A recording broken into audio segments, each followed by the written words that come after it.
What's good, your man Will Freeman, revolutionarylifestyledesign.com, talking to you today about why life, specifically your life, is so expensive and what to do about it. If you've grown up in a Western country like I did, you look around when you're in your 20s and you're working, and if you were anything like I did, you think, how does everyone afford this? You've got people with brand new cars, you've got people with brand new condos. Car will cost, $30,000. The condos in Toronto, $300,000. Okay, they're going out for dinner every night.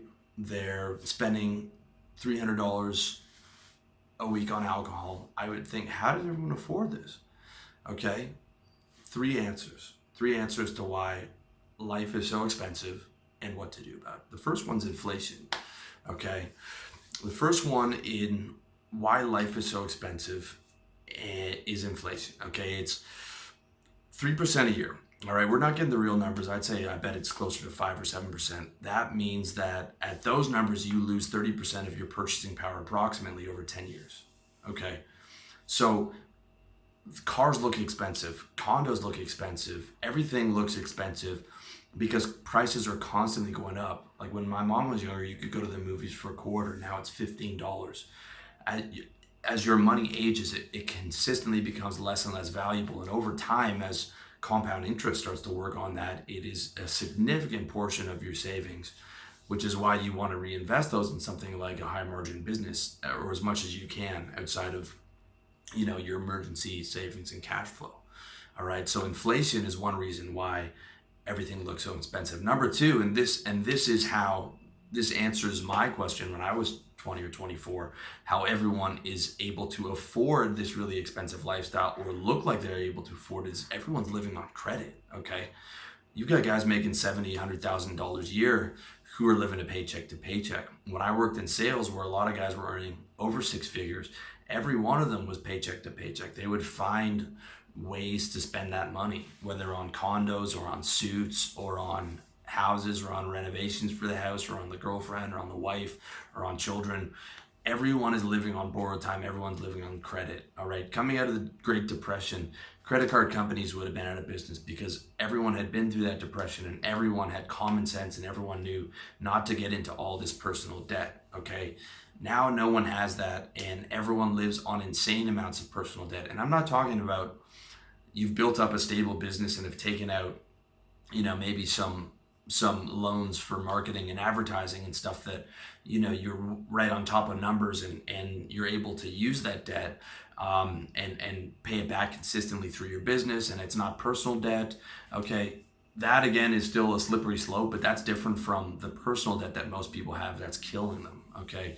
People leverage their entire life, their paychecks to keep up with the Joneses. Looking around at all these people eating their meals out and driving new cars. I mean, when my mom was growing up and she's in her 70s now, she said going out to eat was something you did once every 2 weeks. That was like a special occasion.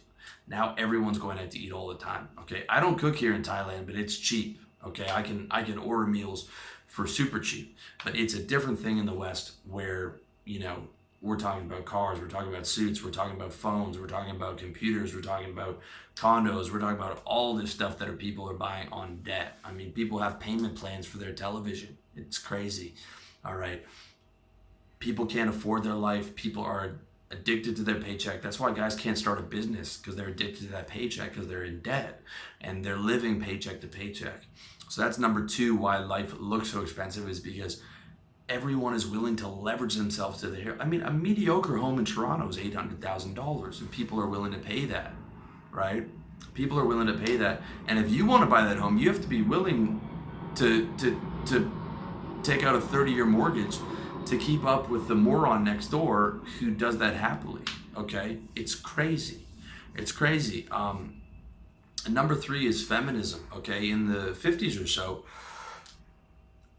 housing prices were built for one income, right?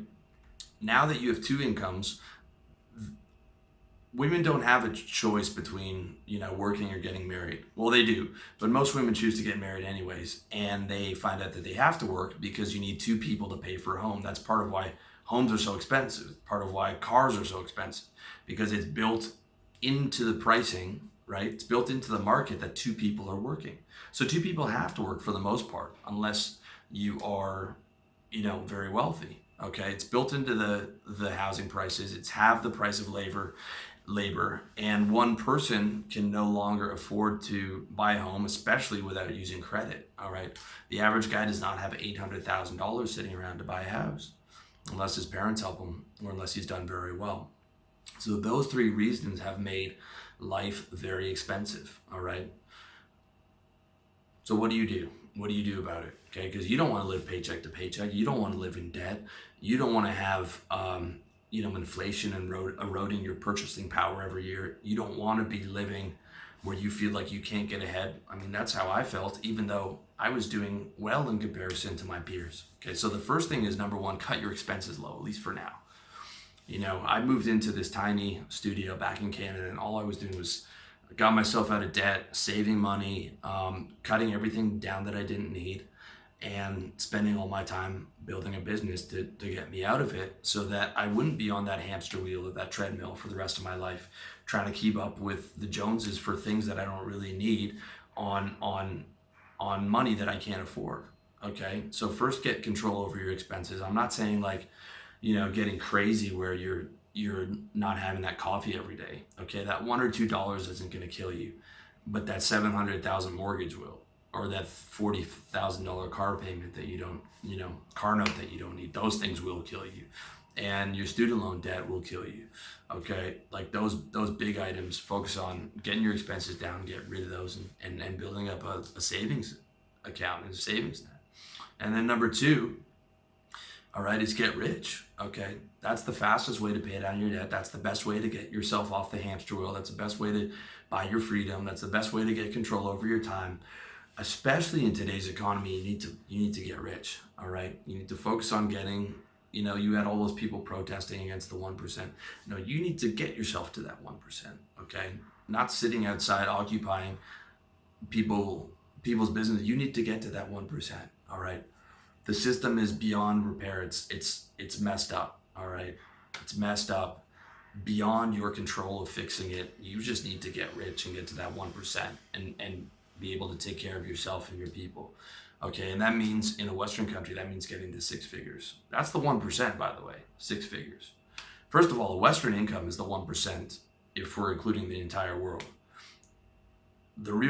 In the West, 1% is 100 grand a year. Okay, so most of those kids that were protesting came from the 1%, came from their parents were the 1% or higher. All right, so you need to get into that 1% to be able to survive and to be able to thrive in today's economy.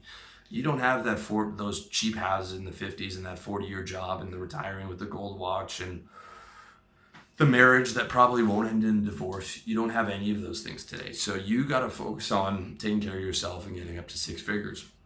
And the way that I tell you to do that is learn how to sell, find a valuable service, start a sales-based service business, go hard at putting in the numbers, and you will get to 6 figures. Real estate, insurance, copywriting, personal training. I've got a list of 31 6-figure service businesses that you can check out on my site or in the videos. I've got an article on how to start a service-based business. You can check out my book, How to Sell, at revolutionarylifestyledesign.com/products. That gives you how to get in, how to learn how to sell through a corporate job, how to survive, thrive, build your exit plan, and build your service-based business and your path to freedom. Okay, it's all there for you. That is what I recommend. All right, focusing on getting rich, getting that business, getting control over your time, getting control of your revenue. Money is very important, okay? And don't let anyone tell you otherwise, all right? The other thing you can do in terms of getting rich is you can take that service business and take it online and geo-arbitrage your income somewhere cheaper, like Latin America or Southeast Asia. I'm in Southeast Asia, and where I am, $4,000 a month gets you to the top 1%. The cost of living is at least a third cheaper. The cost of housing is in Chiang Mai is like a fifth of what it is in Toronto. So you get that benefit just by hopping on a plane. And you also get the benefit of you can set up a favorable tax structure, which is complicated and beyond the scope of this video. But if you are able to set that up, you can set up a very low tax structure, or no taxes, depending on the residency laws for your Canada and tax residency and things of that nature. But you've got a high margin business that you reinvest in to take care of inflation. You've got no credit. You're living in a cheaper country, so you've dodged the housing prices. Now you can get your taxes to very low or in some cases no taxes. So that $4,000 a month that gets you into the 1% is now the equivalent of $7,000 a month that would be pre-tax in a Western country.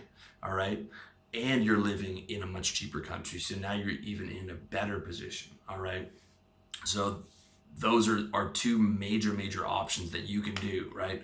And that will effectively work to get you ahead of the game, get you where you're like, okay, I'm on top of things. I'm not just trying to tread water every month, and I'm trying to keep up with this insane expensive lifestyle that everyone seems to be living.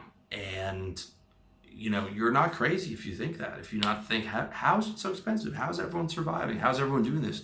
Because they're mortgaged to the hill, dude. They're living on credit and they're paycheck to paycheck.